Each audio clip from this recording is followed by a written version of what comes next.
Mondesi Podcast. The podcast for sales professionals and entrepreneurs. Grow your sales. Grow your business. Bonjour à tous et bienvenue sur le podcast de Mokonzi. Je suis Kevin Noumazalai, fondateur de Mokonzi. Je suis très heureux de vous retrouver. Si c'est la première fois que vous nous écoutez, sachez que vous pouvez vous abonner sur le podcast à travers Spotify ou Google Podcast. Je vous invite également à nous retrouver sur Facebook sur la page Mokonzi Podcast et également à regarder notre site internet, le podcast de mokonzi.wordpress.com. Alors, sans plus tarder, nous allons aujourd'hui parler de ce qui me semble être le plus grand rendez-vous des acteurs du numérique, des acteurs de la tech en Afrique centrale. C'est-à-dire qu'il n'y a aucun, rendez-vous ou aucun salon qui a l'envergure du salon dont nous allons parler aujourd'hui. Je veux faire référence ici au salon de la technologie et de l'innovation, aussi connu sous le nom de OSIAN. Et cette année en particulier, OSIAN fête sa 5e édition. Donc OSIAN a 5 ans. Et nous allons revenir un petit peu sur l'édition, la 5e édition qui vient de se dérouler à Brazzaville du 27 au 30 avril. Nous allons dans la première partie parler un petit peu des objectifs d'OSIAN. Nous allons revenir un petit peu sur le programme de cette 5e édition. Et dans la deuxième partie, nous allons faire quelques recommandations. Nous allons parler un petit peu de ce que nous avons aimé sur cette 5e édition et les petits points qui nous ont déplu ou qui ont manqué à cette 5e édition.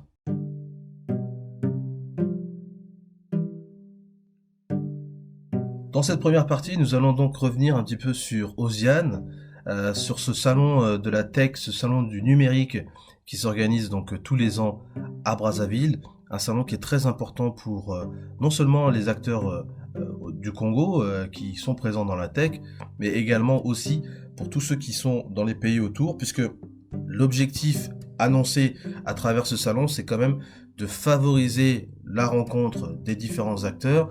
Et c'est aussi pouvoir jeter les bases de la création d'écosystèmes numériques dans les différents pays de la sous-région. Et OSIAN, ce qu'il faut savoir, c'est que c'est d'abord une initiative qui a été menée par une ONG qui s'appelle l'ONG Pratique. Pratique est donc un acronyme pour promotion, réflexion, analyse des technologies de l'information et de la communication. Donc l'association Pratique a pour vision de favoriser l'accessibilité à des formations sur l'éthique, de pouvoir aider le Congo à s'arrimer à la culture numérique, donc à promouvoir cette culture du numérique au niveau du Congo dans différentes sphères, accélérer le processus d'innovation au Congo, renforcer la densité de l'écosystème au Congo, adapter l'économie aussi pour migrer et digitaliser l'économie, puisque c'est un vrai sujet de conversation, surtout en pleine pandémie Covid-19. Et puis, c'est surtout aussi de développer cette économie numérique.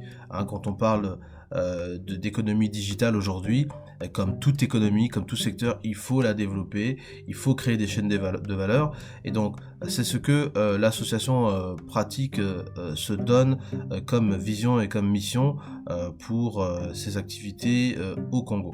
Donc, évidemment, un objet phare de cette association, c'est évidemment le salon OSIAN, qui est un grand rendez-vous, mais ça ne demeure pas moins que l'association Pratique a des activités en dehors du salon qui sont présentes donc toute l'année donc au Congo pour aider tous ceux qui souhaitent apprendre à utiliser l'éthique, encourager l'innovation, à faire rencontrer des parties prenantes. Je sais qu'il y a des projets d'incubateurs aussi qui sont présents grâce à l'association Pratique.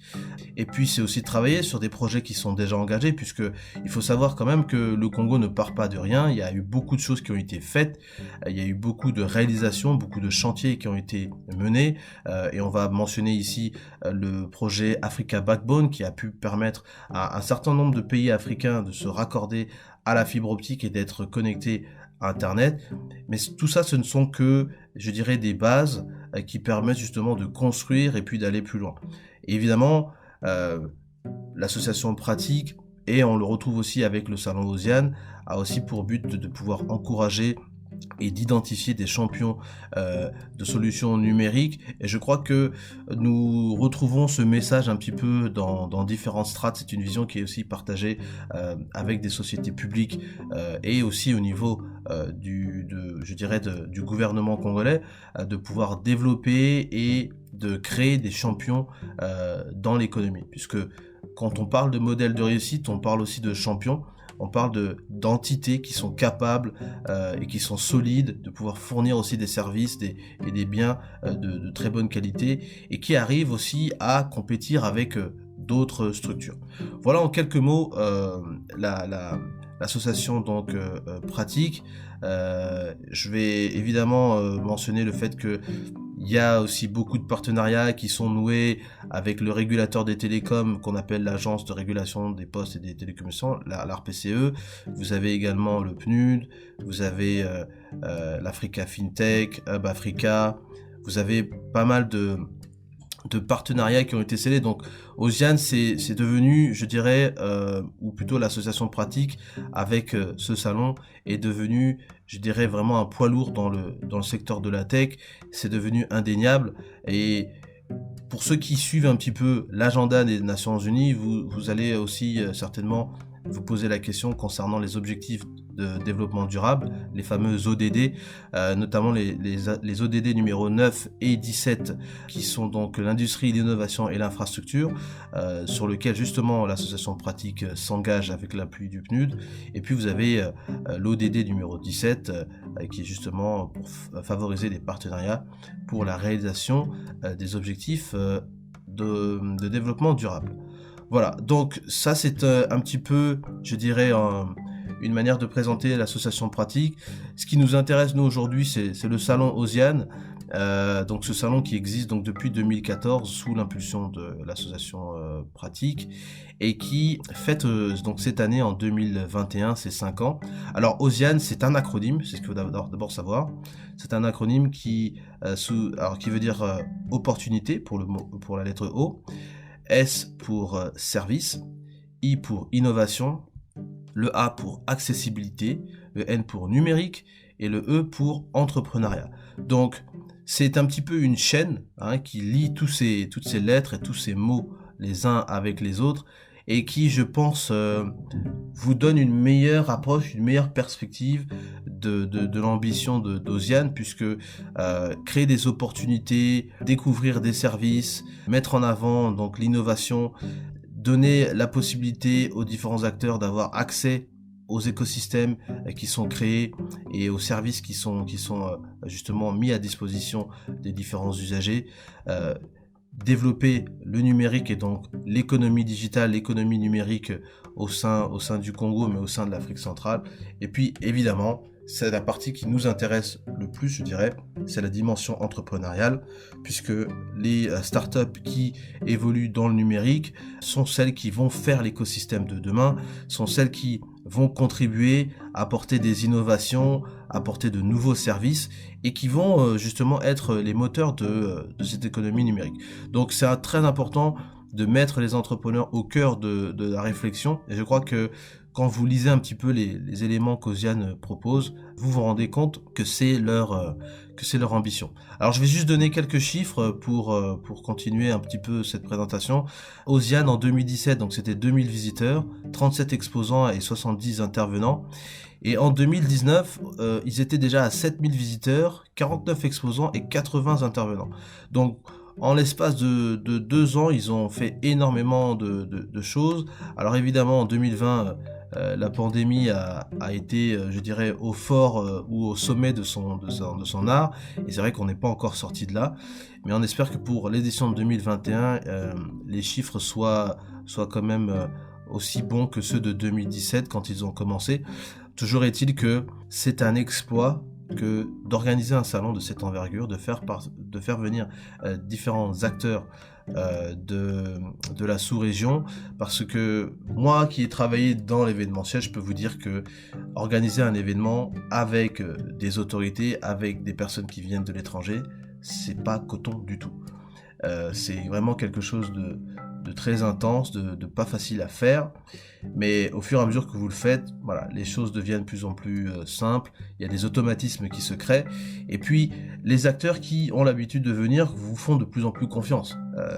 Parce que vous êtes capable de livrer un événement qui est à la hauteur de leurs attentes.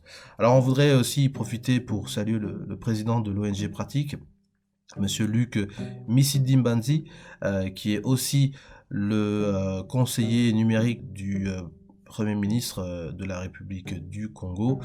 C'est lui qui est vraiment à la baguette pour faire avancer Pratique, pour faire avancer Osiane. J'ai envie aussi de saluer Madame Dominique Dello, que j'avais rencontrée aussi personnellement en 2017, quand il lançait la première édition d'Osiane. Et donc on avait échangé, donc je salue ces deux personnes que je connais bien pour les avoir rencontrées personnellement. Voilà, donc vous avez sommairement une idée un petit peu d'Osiane. Je vais juste toucher un petit peu sur le programme pour vous donner un petit peu un aperçu de ce qui a été discuté pendant ce programme. Alors le thème de cette année, c'est co-construisons notre futur. Ça sous-entend bien qu'il y a une volonté de vouloir créer des synergies. Vous avez donc pour Osiane, vous avez des forums, vous avez des tables rondes, vous avez des ateliers et de la formation.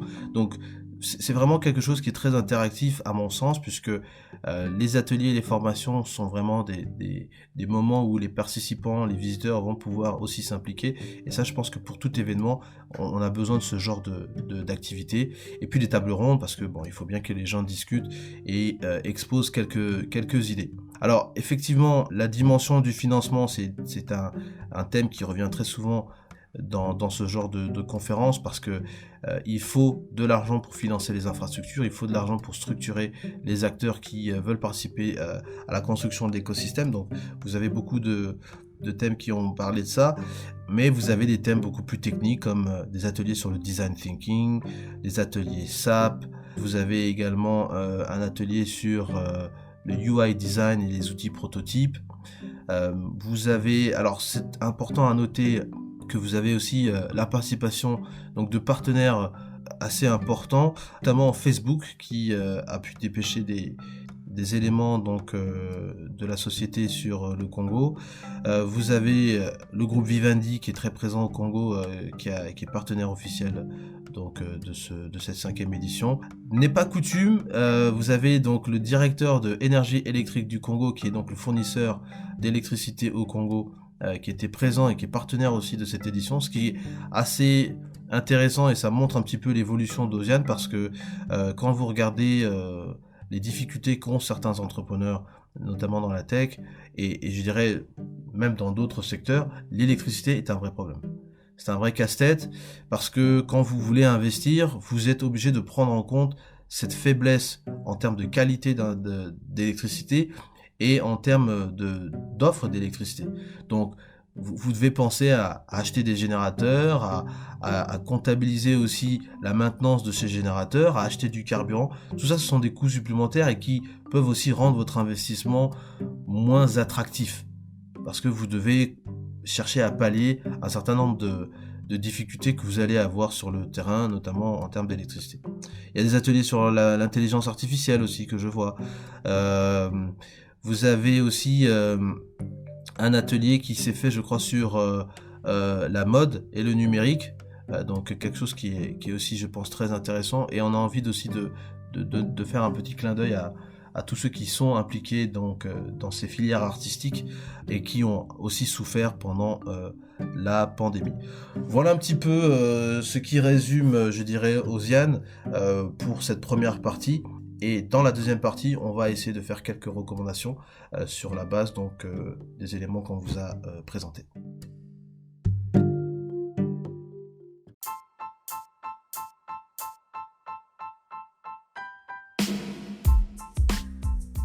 Si le podcast de Mokonzi vous plaît et que vous aimeriez présenter votre entreprise, ses services, ses produits à notre communauté d'auditeurs, rien de plus simple, vous nous envoyez un email sur podcast@mokonzi.com et nous pourrons insérer une publicité pour vous.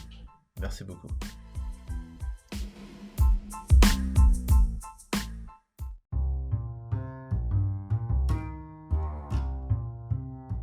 Bienvenue pour cette deuxième partie. Donc nous allons continuer notre épisode sur Osiane, sur la 5e édition du Salon des technologies et de l'innovation qui s'est tenu à Brazzaville du 27 au 30 avril. Alors, nous allons essayer ici de mettre un petit peu en avant quelques points essentiels qui nous ont interpellés sur ce salon, des points positifs, des points négatifs qui je pense serviront à l'équipe d'organisation pour pouvoir peut-être aussi préparer la 6e édition, parce que vous savez, ce genre d'événements, il faut les organiser tôt pour pouvoir avoir un maximum de personnes le jour J. Hein, c'est pas un événement que vous pouvez construire, je dirais, à la dernière minute. Donc déjà, on voudrait féliciter quand même l'équipe qui a organisé Osiane, et surtout à toutes ces personnes qui étaient présentes dès le début, et je pense à Monsieur Luc, je pense à Madame Dominique, que j'ai mentionné dans la première partie, qui sont les pionniers de cette aventure, et puis surtout à tous les partenaires qui ont cru à Osiane dès le début. J'écoutais encore le directeur général de Congo Télécom, qui était à l'époque à la tête de l'Agence de régulation des postes et des télécommunications, l'ARPCE, et qui disait en substance que voilà, il faisait partie des premiers qui ont cru à ce salon et qui continuent à croire en ce salon, à l'existence de ce salon, à la nécessité de ce salon. Donc moi je suis ravi d'entendre des personnes qui parlent de cette manière-là, parce que Congo Télécom, il faut le dire aussi, c'est une société qui est en train de changer complètement. On a l'impression que c'est une société qui était un peu comme une chenille, et ils sont rentrés maintenant dans leur cocon, et nous sommes sur le point de voir un papillon naître et battre de ses ailes. Ça, c'était juste ma petite parenthèse. Alors, le salon Osiane, alors ce qui est très intéressant et important, c'est que c'est le plus grand rendez-vous de la sous-région sur le numérique, en Afrique centrale notamment, et je pense que même dans d'autres régions, dans d'autres blocs économiques, il n'y a pas de salon de cette envergure-là. Donc c'est très intéressant de pouvoir rencontrer des acteurs sous-régionaux à ce salon. Vous avez effectivement une présence politique qui est là, et je sais que moi je suis pas toujours fan de la présence politique dans ce genre d'événement, parce que c'est des personnes qui viennent, font des longs discours, et on a tendance à toujours se poser la question où sont les actes vis-à-vis des paroles. Et ça, c'est quelque chose, je pense, qui ne va pas changer de sitôt.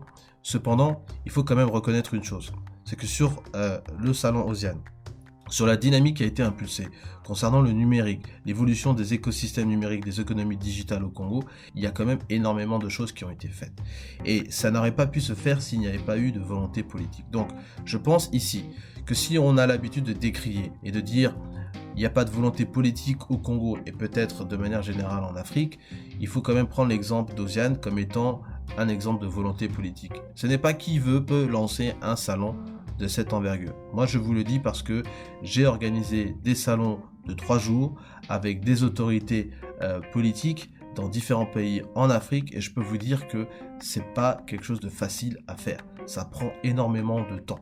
Entre le moment où vous avez le projet et le moment où vous avez livré cet événement, il y a énormément de choses qui se font, de tractations qui se passent en coulisses, au point où même le dernier jour, vous pouvez ne pas faire l'événement. Donc, j'ai envie de vous dire, si un événement comme Osiane a pu tenir 5 ans, il faut féliciter cette longévité-là. Ce n'est pas facile du tout. Voilà. Ensuite, la présence de sociétés locales, de projets innovants, je pense que ça c'est très intéressant. Le programme me semble aussi être assez équilibré dans sa composition. Je pense qu'il y a des thèmes importants qui ont été soulevés.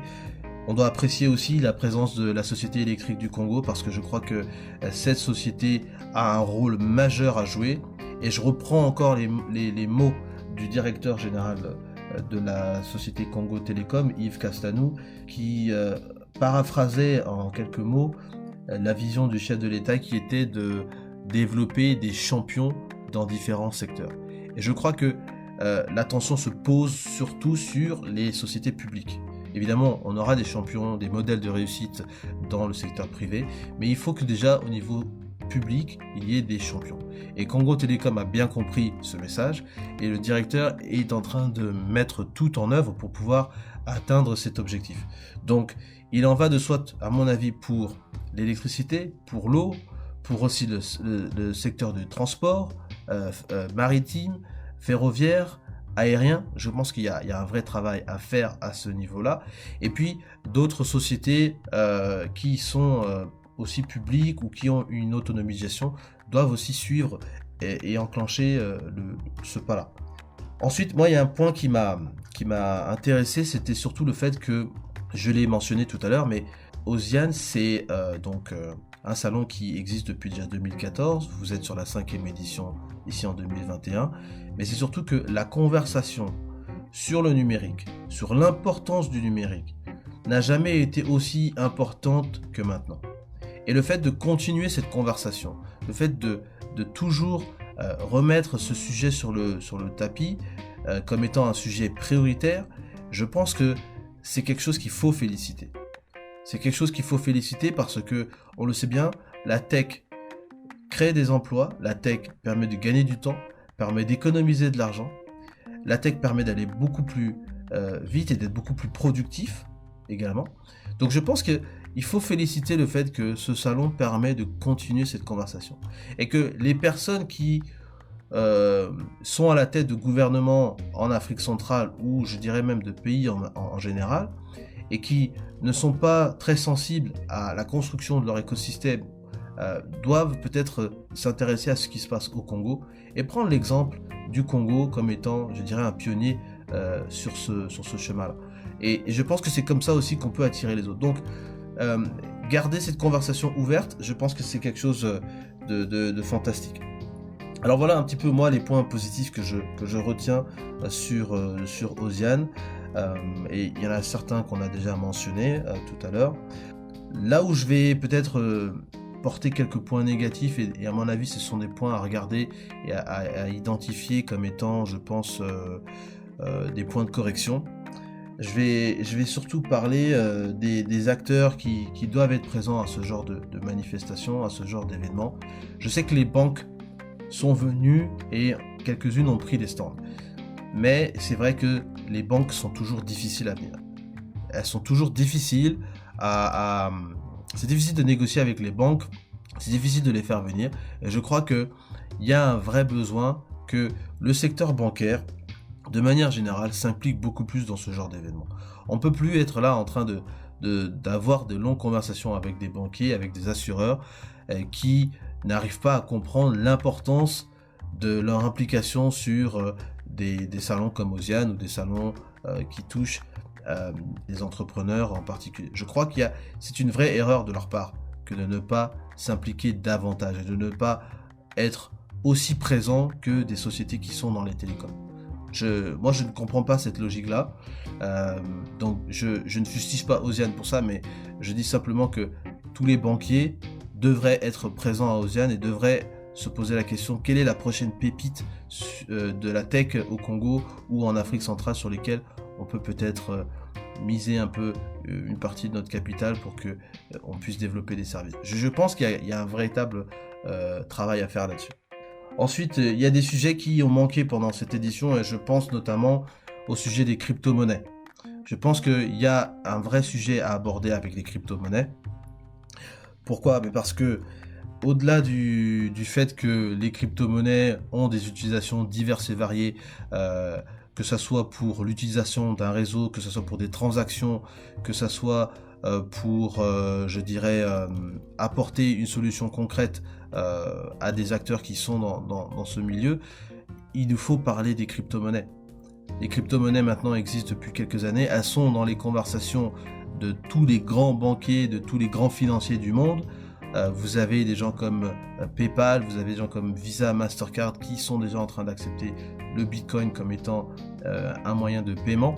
Vous avez des sociétés comme Tesla qui ont investi sur le Bitcoin et qui peuvent maintenant vendre aussi leurs voitures avec du Bitcoin.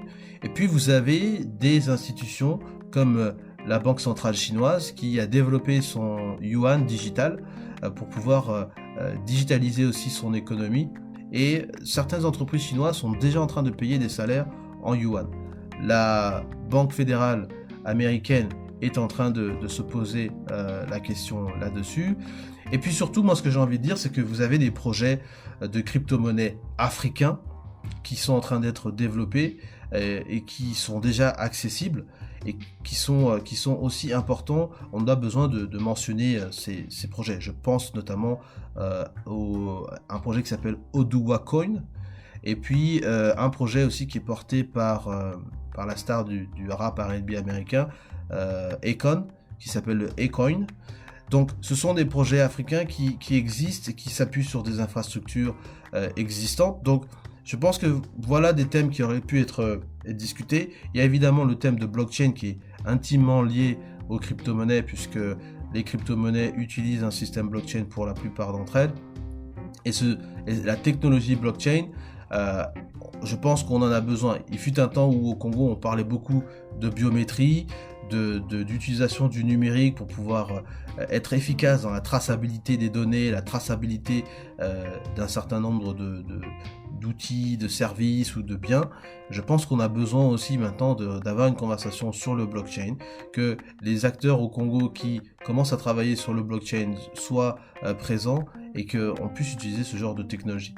Je pense qu'il y a beaucoup d'applications pour le blockchain au Congo.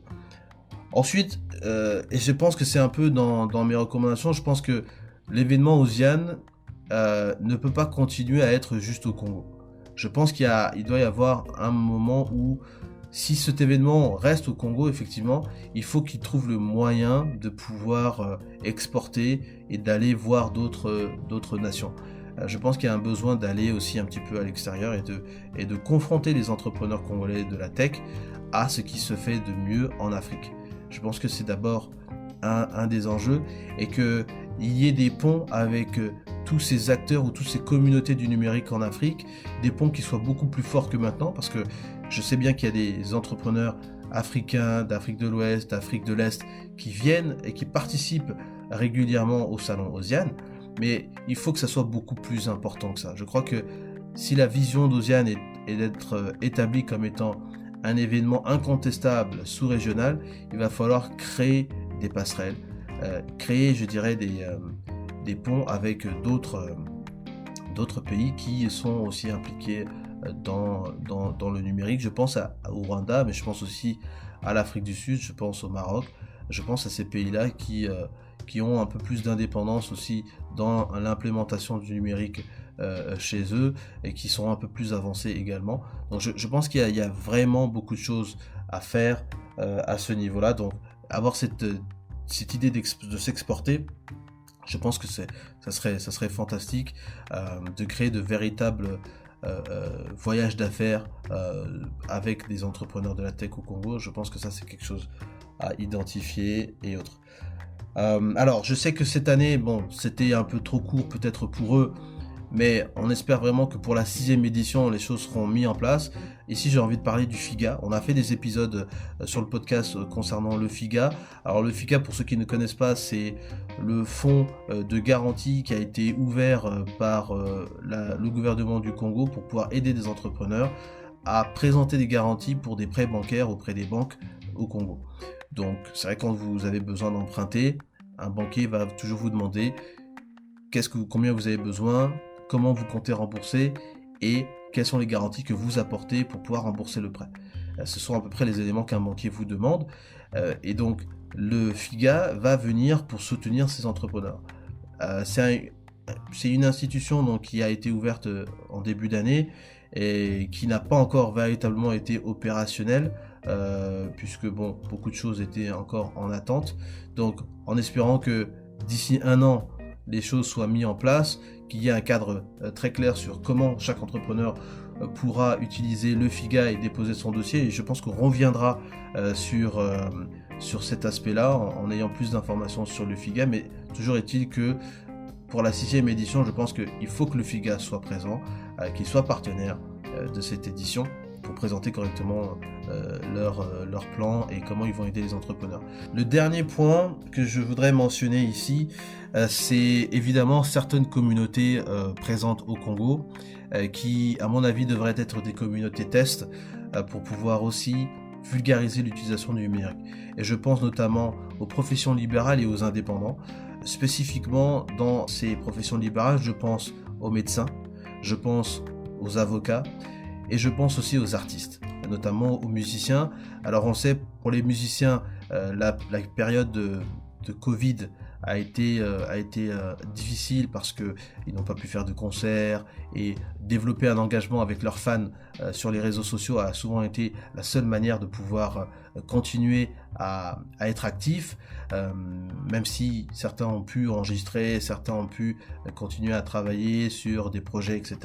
Mais toujours est-il que réouvrir des concerts, réouvrir des spectacles, c'est encore en suspens, et on aimerait justement aussi associer notre voix à tous les acteurs de la culture au Congo qui souffrent des contraintes sanitaires imposées au Congo-Brazzaville, de pouvoir aussi continuer à lever la voix pour que les autorités au Congo se penchent véritablement sur cette question et débloquent aussi toutes ces contraintes pour que chacun reprenne en fait ses activités.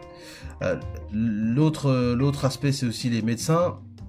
Les médecins, pourquoi ? Parce que on a besoin de commencer à parler de télémédecine, on a besoin de regarder un petit peu quels sont les outils numériques que les médecins utilisent aujourd'hui pour pouvoir affiner leur diagnostic. Évidemment, l'homme est faillible, et même si un médecin a toutes les connaissances du monde, on a besoin de se rapprocher de certains outils pour pouvoir travailler là-dessus. Donc je pense qu'il y a tout un volet santé qu'il faudrait regarder, et je pense que sur cette base-là, c'est peut-être un élément qu'Oziane devrait prendre en compte, c'est-à-dire restructurer leur événement pour pouvoir parler de la santé, parler de la musique, parler évidemment de tout le cadre juridique, qu'on ait un aspect juridique là-dessus, concernant le numérique, concernant les contrats, concernant aussi la structuration de ces entrepreneurs ou ces entreprises start-up de la tech. Donc voilà un petit peu, à mon avis, quelques recommandations que nous faisons humblement auprès de ceux qui nous écoutent, auprès de ceux qui ont participé, je dirais, à Oziane. En tout cas, voilà, nous sommes très contents de ce salon. Je pense que c'est quelque chose d'important. En tant que Congolais, nous, on est fiers déjà de savoir qu'un événement de cette envergure a pu se créer, a pu se maintenir et est en train de se développer, bénéficie du soutien d'un certain nombre d'acteurs privés et publics. Et on note aussi, bien sûr, qu'il y a eu un certain nombre de ministres du gouvernement du Congo, mais également des ministres étrangers qui ont pu faire le déplacement pour venir. Donc je pense que c'est aussi un témoignage d'une certaine forme de réussite de la part d'Oziane. Voilà, en tout cas, merci à vous pour avoir écouté cet épisode. J'espère que vous avez pu retenir des éléments concrets, des éléments probants concernant Oziane. Et j'invite ceux qui souhaitent à venir à Oziane pour la 6e édition à vraiment regarder ce qui s'est fait pour la 5e édition. Je pense qu'il y a beaucoup de choses à prendre, il y a beaucoup de choses à découvrir. Voilà, merci beaucoup. Ciao.